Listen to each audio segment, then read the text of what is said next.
Amy Thurman back again with 100 Days, 100 Emotions. We're on day 62, and today we're going to be talking about the feeling indifference. If you have watched these before, you know that I have a special guest that I have on each of these. If you would like to join us as a special guest, I would love to get you plugged in. We can find an emotion that works for you. I do have a special surprise for my special guest that I have not announced yet. So if you're interested, it's something that you will want to be a part of. So let me know. I can either comment or send me a message, somehow get a hold of me, and I would love to get you plugged in. If you would like to watch the others in the series, use hashtag 100 days, 100 emotions. That's the numeric number 100, and you can find it streaming live on Facebook, LinkedIn, and YouTube. So let's get into this today. We're going to be talking about indifference, and my special guest today is Danielle Lapteff. Danielle, thank you so much for being here. Yep, thank you for having me. Of course, I'm so excited to hear what you have to share with us about indifference. Let me pop this up and let's talk about this for just a second about what indifference is. This says that indifference includes a lack of interest or concern about someone or something, a lack of emotional connection or attachment, a sense of neutrality or disinterest. When I'm reading this, when I'm thinking about it, I feel it in my body. The thing that comes to mind for me is, and I don't even know, it is indifference, but to me, trying to find the words because I'm such an emotional human. Like I feel emotions so heavily. Like I am an empath, they call them, where I just feel everybody's feelings. And so this is a hard one for me because I feel so strongly and so deeply.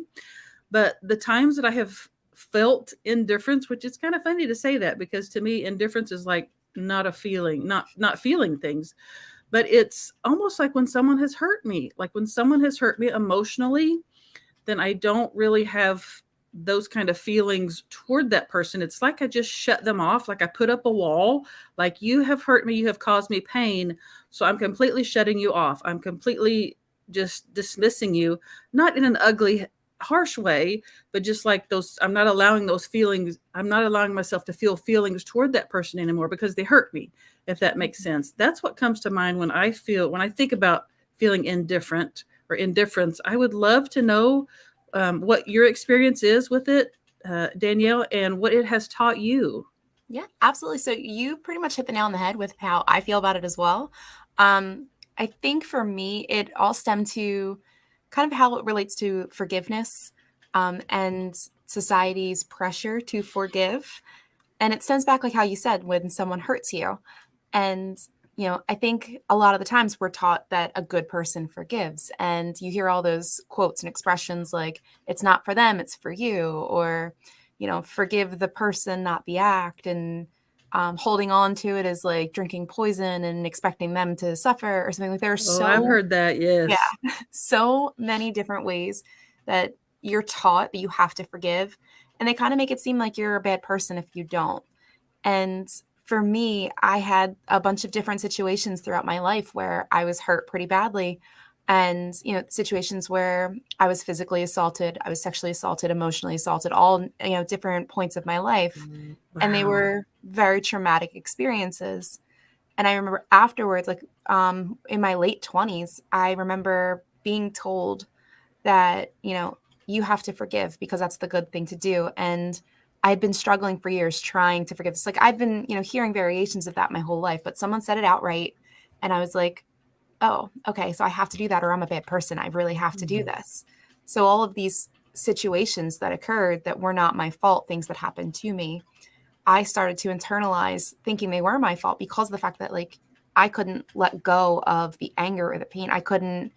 The fact that I couldn't forgive them meant that I was a bad person and maybe that meant I deserved these things to happen. And it was just this cycle of negativity that I was stuck in, going through the guilt and the shame of feeling like a bad person, plus not being able to stop thinking about the horrible things that happened. I was trapped in these experiences because I kept having to, in order to forgive the person, I had to think about the person and I had to think about the things that had happened. So Wow. Yeah. I was trapped. I was ruminating nonstop. I was having panic attacks and just, in general, PTSD was really difficult for me to come to terms with. And then one day I was kind of just like, I'm never going to forgive this person who did this thing to me. Like, I've realized it. And at first I was like, does that mean I'm a bad person? Does that mean that I'm never going to heal? I'm never going to move forward? And then I was kind of just like, you know what? No, like, I'm not responsible for their feelings or their decisions, their actions. I can only handle me. And it was just one day I just made that choice. I was like, I am letting it all go. I'm not going to feel anything towards this person. So it wasn't a place of hostility. There wasn't like the coldness or anything that comes with things like hatred or anger. I was just done trying, and I put it out. And granted, this is a lot easier to do when it's people who are no longer in your life.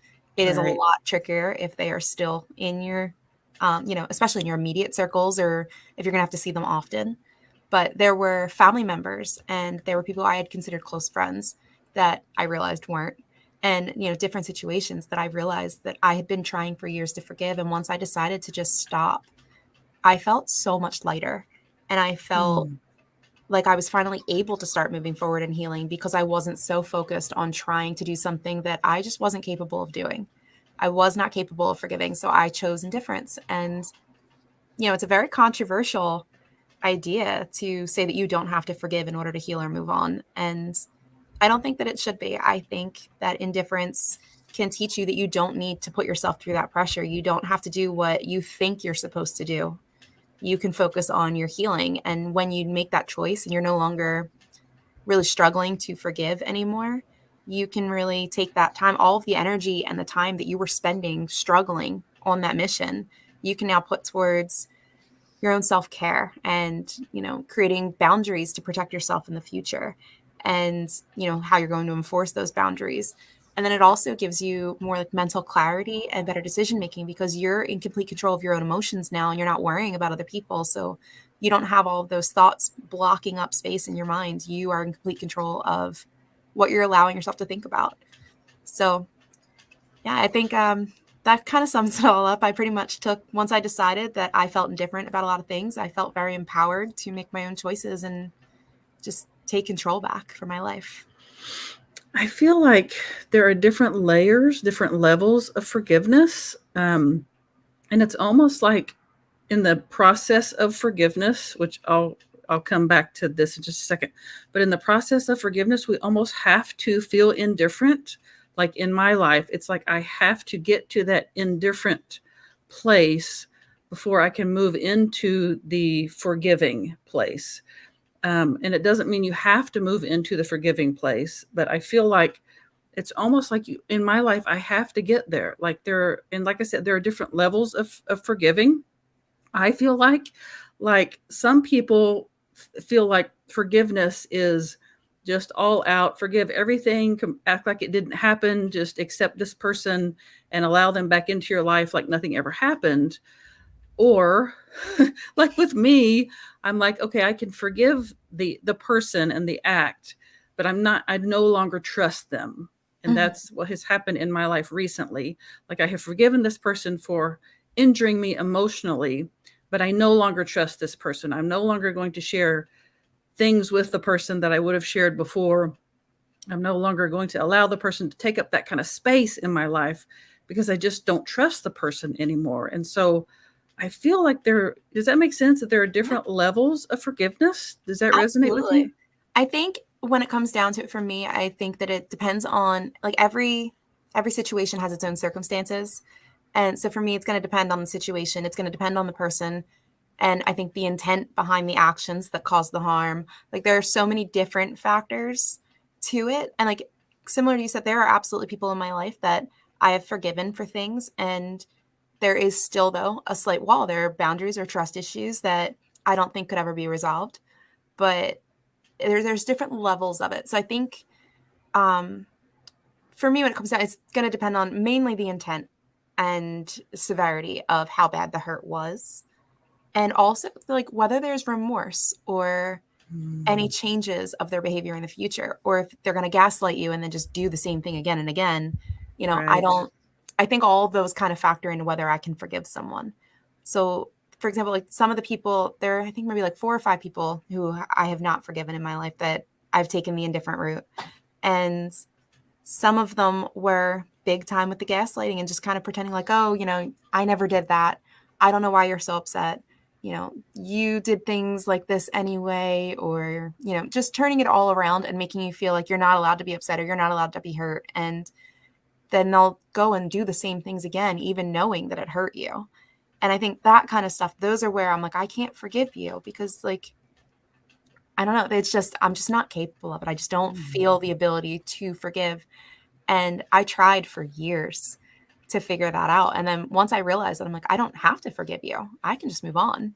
Like, but then there are other situations in my family and my friends in my life where, there are people I'm like, okay, like I get it. Even if you did kind of, intend to hurt me when you did it, like you've changed, you've made genuine attempts to grow as a person or to make up for it or to help me. Like those kind of situations, I've been able to go further into the forgiveness route. And when you actively see the changes, I feel like that's a lot easier as well because you're like more likely to believe, I think, that there's actual remorse and that there might be worthy of a second chance.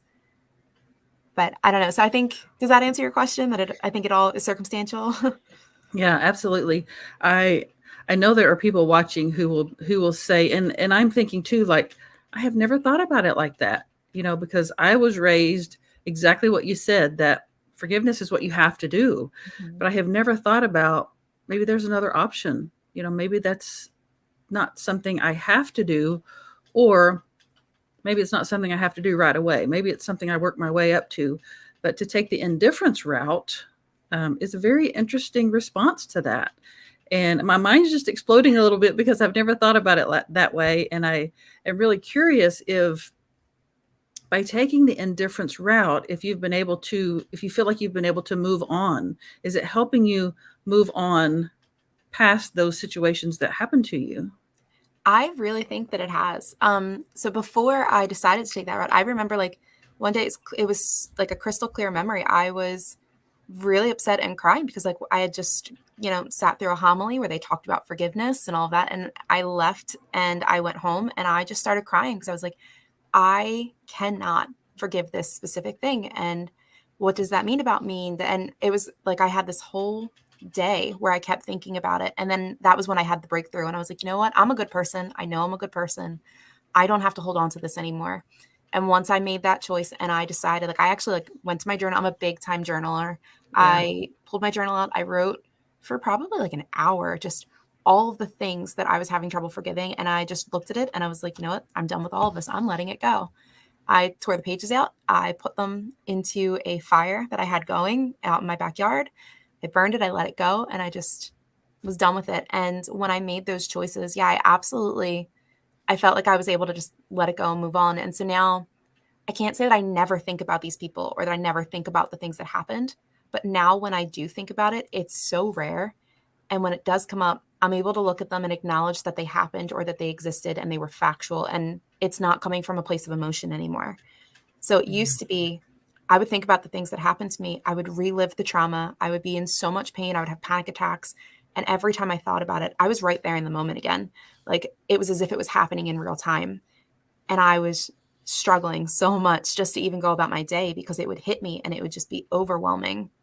And then afterwards, I would get hit with the guilt of, or the shame of not letting it go yet, not having moved on. I felt weak. I felt pathetic and I felt like a bad person because I was still holding on to these things. And once I decided that I wasn't doing that anymore, I felt so much stronger. And yeah, now when I look back at these things, I'm like, okay, I can say that this thing happened to me and I'm okay. I've moved forward with my life. I don't fall apart anymore. I don't, break down. It is, obviously healing's not linear. It's still, there are different things that are going to stick with me for the rest of my life, but Yeah. I can approach it at a healthy way, knowing that, once I made these choices and I started actively taking care of myself and putting my own, like the focus on myself and my self care rather than focusing on what happened to me and, who I have to forgive. Once I made that choice, just being different about all of it, I absolutely think it helps me a lot to move forward.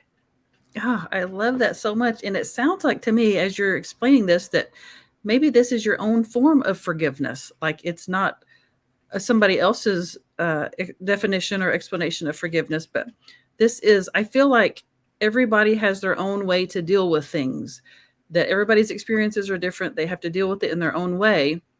But that maybe through feeling indifferent, that maybe that is your way of maybe forgiving, because you're talking about the journaling, which I do. That's so therapeutic. You're talking about burning the paper and then just letting it go. And to me, that represents forgiveness. Like you just let it go. It doesn't control you anymore. That sounds a lot to me like forgiveness. So maybe it's your form. Does that make sense? It kind of does. I've never thought about it that way. That's a really interesting way to look at it. Because I think whenever I've thought forgiveness, like I don't know, I think I always just kind of had this feeling that it would feel differently. So that's an interesting way of looking at it. Yeah, because maybe it is. It's your body's way of dealing with it. That's how you had to deal with it, to be able to let it go and to let it stop controlling you. And so that's pretty much what forgiveness is. And so I feel like that's what's happening with you. I'm excited talking about it. Like, look at you go. Like, yeah, this could be my aha moment. Who knows? There you go. Right. Yeah, I've definitely never thought about it that way. Because I think like if I think about those people, like specifically, like I said, like I don't feel the pain and all of that anymore. But I definitely still think that there's a part of me that's like, well, you're a terrible person and I don't want anything to do with you. And I don't ever want to hear anything from you. Stay away. Like, it's not the coldness or the hatred or anything. It's just kind of, it's a protective mechanism. Yeah, it's a boundary that keeps firm. And I think that I don't know. I guess I always kind of thought that I wouldn't feel those things with the forgiveness. But you might be honest in that it's just a different form of forgiveness. Yeah. No, the body has protective mechanisms, and that's one of them, where we set boundaries and we don't let people hurt us anymore. They hurt us one time, we're going to prevent that from happening again. But like I said, forgiveness is different for each person. Some people want to let it be like nothing ever happened, come back into my life, let's pretend like nothing ever happened. That's not happening with me, I think that's a very dangerous way to live. Right. Yeah, it can be, that's for sure. And so I feel like maybe that's just your way of forgiving, is taking the indifference route and using it to help your body protect itself. That is definitely, I already know what I'm going to be writing about in my journal tonight. Definitely tackling this and figuring out if that is how I feel. I think it definitely makes sense. I've never thought about it that way. So you can stop telling yourself you're a bad person for not forgiving, because you have just in the way that worked best for your body. Yeah. I mean, when I think about forgiveness, like the only forgiveness that I've ever, like that I've been convinced is absolutely necessary is the ability to forgive yourself. Like for being in situations, or for, not knowing, different things that now, like, or allowing yourself to be treated in certain ways. But so I guess maybe that's why I never thought about it, because I think it feels different. Forgiving yourself feels different than forgiving others. They're two completely different things, but I guess I always kind of thought that they would have more of a similar feeling. So definitely interesting to think about. Isn't it? Wow. Oh, so good. Who knew indifference would lead to this conversation, right? So, that's what I love about this series. Like, it's so real. Like I told you beforehand, I want it to just flow, and wherever it goes, that's where we'll go with it. And I love that it ended up here. This makes my heart so happy. Oh my gosh. It's very uplifting. Yeah. I'm so glad. I forgot the question, but well, I'll pop this up here. For those of you watching, I get so involved in the conversation, I forget things. For those of you watching, I would love for you to join the conversation and share with us what indifference has taught you. Like today with Danielle. Danielle learned something about indifference today. What has indifference taught you? I would love for you to join in the conversation and put that in the comments, or either send me a private message and we can chat about it there as well.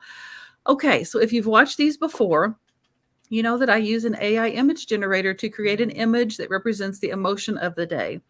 And most of them are spot on.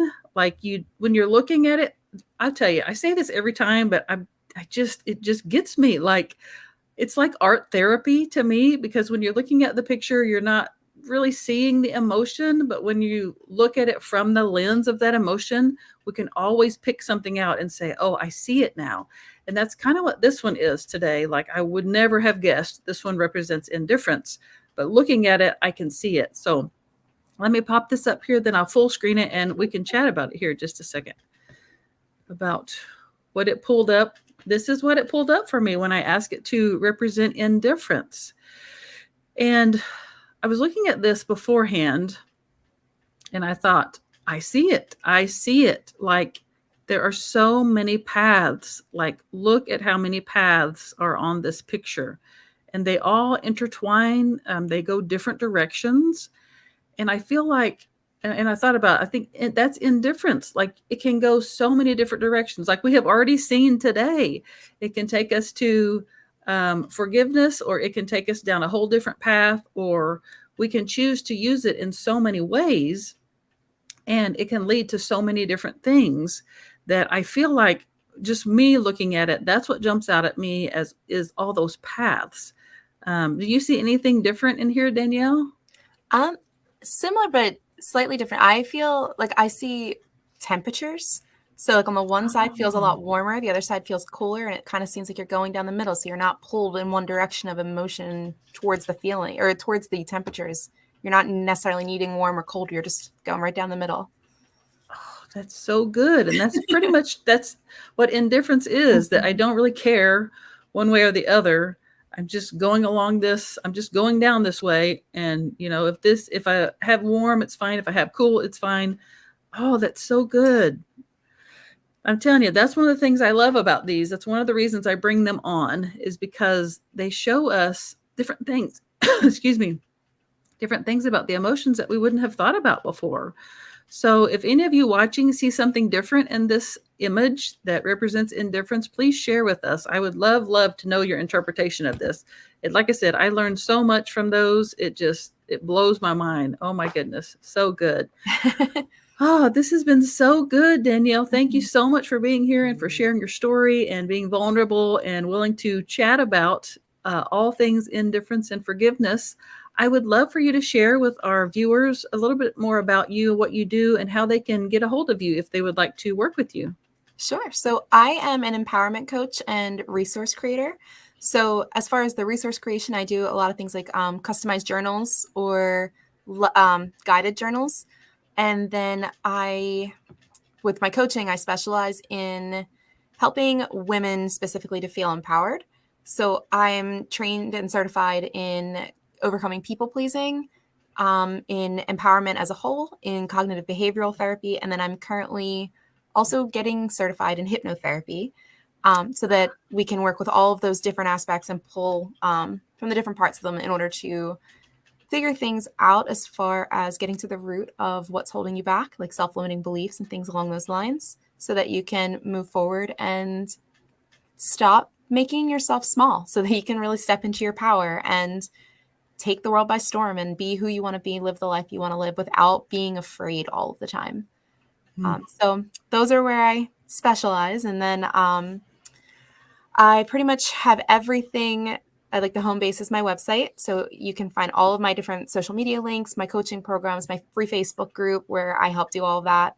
It's all on my website linked. And then I also try to feature other empowered women and things like that to kind of help inspire us, build a community, and really just keep pushing forward. So. Oh, that sounds so amazing. Like you do so many things. That's kind of like it is with me. I kind of have little layers of things that I do, and can take you to different places, you know, that you want to go. But does it all start, like, do you do an intro call or something? How do people start along this path with you? So on my website, there is a link. I'm trying to think if I have it more than one place, actually. There is a link to set up a free discovery call with me. At least there's one on the link, the page that says Rise and Thrive Coaching. I believe there might actually be on the homepage, and randomly in different, I host a blog on there as well. So I share a lot of resources and different points of view on different tips and tricks that I've learned over the years of my own healing journey. And in a lot of those, I might pop the link in randomly too, if I think it's something that I can help further with. But I do offer free discovery calls just to see if we're a right match. Because obviously, if you're, not the right fit, it's not going to help you. So I want to make sure we vibe and figured out that we get along. So that is a 20-minute call. So it's not a free coaching session, but it is something where we would see if our personalities line up, see what the issues that you're trying to overcome are, if that's an area that I have expertise in. And, if we're not a good fit, hopefully I know someone I can recommend you to. And if we are a great fit, then we can move forward. And then I also, like I said, I do have a free Facebook group on there for a less personalized experience if you're not ready to jump into coaching yet, but still looking for that guidance or community. And that's also linked on the website. And that's kind of like where I do free trainings and things too, so you can get like a little taste of it and see if that is something you'd want to move forward with. Oh, that's so good. And that is EmilyEverAfterCo.com. I've got it listed here, EmilyEverAfterCo.com. And your journals are on there too, right? Yes. So I'm in the middle of a rebrand right now because I did have everything on Etsy, but I'm currently moving them all over to my website. So half of my the guided journals are on Amazon, but I do have a link on the website. And then the custom journals, right now, I think I might just have photos of them. You can order them through there if you have something where, like what I do is I burn into the covers of leather journals. So you could have a quote or an image or like a letter someone wrote you, and I can burn that into the cover so that it's a more of a connection to the journal. I feel like if you're more connected to it, you are going to use it more. So I do take custom requests on that, and you can get them through either my Facebook or on the actual website. I haven't decided if I'm putting them back up on the Etsy or just on the website yet. I love that so much. Y'all, like I said, I'm a journaler, like you are. Oh my gosh, I love me some journaling because it's so healing. We could do a whole show on journaling for sure. But I'm going to check that out. I love the idea of having something imprinted on the journal itself because I take my journaling seriously. Like it's special to me. Like don't mess with my journals. I got them stacked up all over the place, I love that. I love hearing anytime someone says that. I'm such an avid journaler and I like promote it all the time to everyone who will listen. I'm like, you need to journal. It's some magic in journaling, self-discovery and healing. Yeah, it's a magical thing. I can tell you that from experience. Oh my goodness. And it's fun to look back. Like I got to cut this off, but oh man, I'm getting revved up. Like to go back and look through my old journals to see things I had on my wish list or whatever you want to call them, that my goals list that now I actually have accomplished. And just to look back, on what my life was and what it is now. And it's see so how far good. You've come. So good. Yes. So good. All right. I got to cut that part off because I could talk about that for a long time. I'm going to go check out your journals. I said all that to say that I'm definitely going to go check out your journals. So, and it's Emily Ever After. You said it's named after your daughter, but your name's Danielle. Yes. Just want to point that out. Okay, Danielle, thank you again so much for being here. This has been so good. Oh my gosh, I've loved it so much. Thank you so much for having me. Of course. I appreciate your time and your vulnerability and just being willing to share with us. So thank you all for watching. I'm so glad you're here. I appreciate you all so much. Your support means more than you know. If you have found this helpful or think it might be helpful for someone else, please share it. And again, go see the others at hashtag 100 days, 100 emotions. That's the numerical number 100.